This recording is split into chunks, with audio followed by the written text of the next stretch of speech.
In November 2024, a Congolese paedophile who sexually assaulted his own stepdaughter was allowed to remain in the UK despite the government's attempts to deport him out of concern that forcing him to leave the country would interfere with his right to a family life. In December 2024, a Turkish heroin peddler was allowed to stay in the UK because it was ruled that deporting him would interfere unduly with his family life, despite the fact that he had returned to Turkey 8 times since coming to Britain.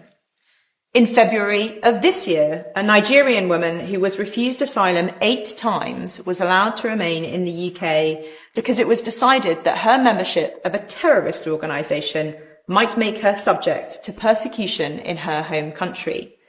Earlier this month, a Nigerian drug dealer escaped deportation because he believed that he was suffering from demonic forces.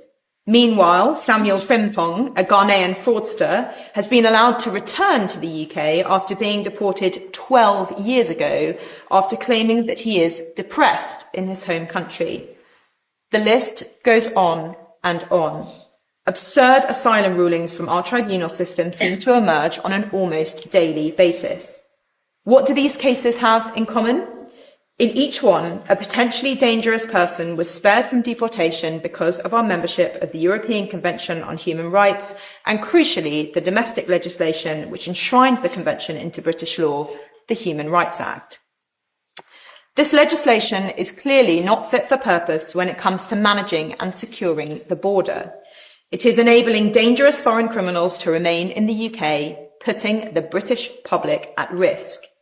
It is time that we recognise that decisions about asylum and immigration should be made by politically accountable ministers rather than by unaccountable judges and tribunals.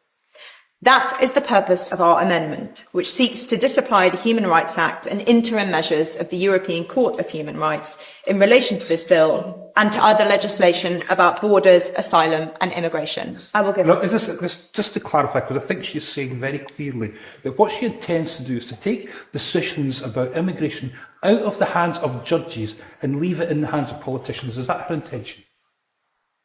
I thank the member for his question. Yes, I think it is fundamentally important that these decisions about who can be in and who can remain in our country are made by people who are accountable to the public.